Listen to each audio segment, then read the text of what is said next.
So hello guys, hello दोस्तों, I hope हजुरहरू सन्चै हुनुहुन्छ होला। म पनि सन्चै छु। मेरो नाम कुसुम बम फ्रम नेपाल। आज चाहिँ म भिडियोमा देखाउँछु मिक्स भेज बनाए। आज चाहिँ हामीले मिक्स भेज खाने प्लान गरेका छौँ होइन। मिक्स भेजमा अब कसरी बनाउँछु म हजुरहरूलाई देखाउँछु ल। हेर्नुहोस् गाइज, मसरुम अनि बेबिकन, बन्दा, प्याज, टमाटर, आलु, क्याप्सिकम सब लग्यो। अब मिक्स भेज बनिएपछि सब लाग्नु पर्यो, जति पनि छ। पनिर पनि आएको छ, हेर्नुहोस् गाइज। अनि यो भयो ग्रिन पी। अब त्यस्तो ग्रिन पी त ल्याएन, मैले चाहिँ अर्डर गरेको थिएँ कि यो सब सामान ज्याप्रोदेखि अर्डर गरेको थिएँ नि त, दोकान गएर ल्याएन। त्यही भएर मैले त्यो ग्रिन पी ल्याएँ। यता ल हेर, कटिङ पनि सुरु भइसक्यो। कटिङ सुरु भइसक्यो होइन। अब यसलाई वास पनि गर्नु पर्यो, बेबिकनलाई होइन वास गर्नलाई।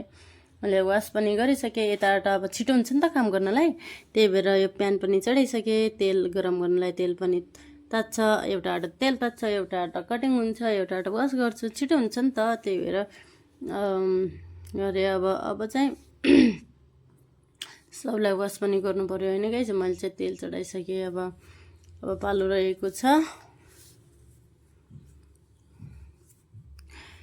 क्लिन गर्ने। अब पालो रहेको छ क्याबेज क्लिन गर्ने। क्याबेजलाई क्लिन गर्नु पर्यो। क्याबेज पनि क्लिन भइसक्यो। अब भने सब यो गोबीको पालो छ कि गाइस, फुलकोपी। मलाई त्यस्तो मनपर्छ, हजुरहरूलाई मनपर्छ कि नै भन्नु ल। अब छिटो गर्नु पर्यो। अब खानु त पर्यो गाइज, अब बाँच्नै पर्यो। नखाएर हुँदैन, नबाँचेर हुँदैन, बाँच्नलाई खानु पर्यो होइन गाइज। यति महँगो छ, तर के गर्ने हो, यतिको बनाउनलाई कमसेकम 500-600 रुपियाँ खर्च हुन्छ गाइज अब एक दिनको लागि। यस्तै छ। अब आलुलाई पनि छिल्नु पर्यो। आलु नछिले त मलाई त फिटिक्कै मन पर्दैन। किन हो फेरि यस्तो बानी, फिटिक्कै मन पर्दैन गाइज। अब हजुरहरूलाई भन्नु, हजुरहरू छिलेर।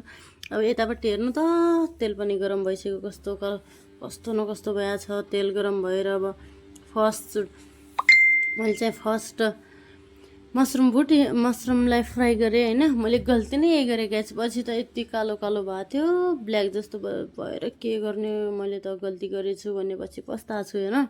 हजुरहरूलाई थाहा हुन्छ, यो ब्ल्याक हुन्छ क्या तेल, तेल चाहिँ ब्ल्याक भएको छ।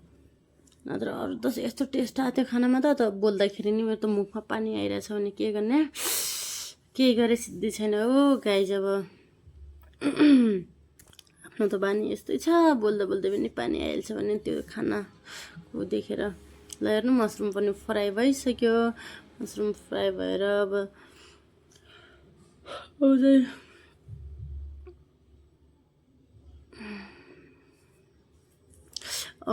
चाहिँ त्यो बेबिकनको पनि फ्राई भइसक्यो। बेबिकनलाई मैले धेरै फ्राई गरेको छैन होइन गाइज। बेबिकनलाई अलि थोरै हाफ बोइल भनौँ नि त, थोरै भन्दा नि हाफ बोइल गरेको छु। किनभने अब धेरै छिटो पनि धेरै डिप फ्राई गर्नु हुँदैन नि त। मोटा छु, अलरेडी मोटा छु। अब घटाउनु पर्ने हो गाइज, अब डाइटिङमा जानुपर्ने हो। त्यही भएर अब एक दिनमा खाउँ त भनेर यस्तो हो कि सब। अब हेर्नु त, के आलु पनि फ्राई भइसक्यो। अनि अब पालो रहेको छ गोबी पनि फ्राई भइसक्यो।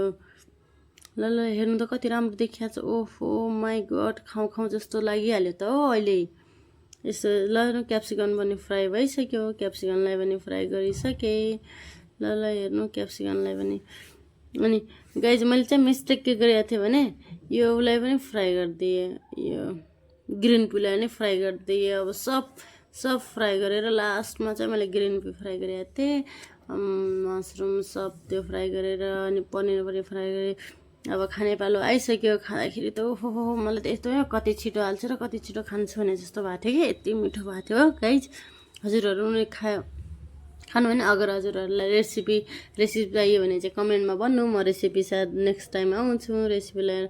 ल त यति मिठो भएको थियो, माई गड।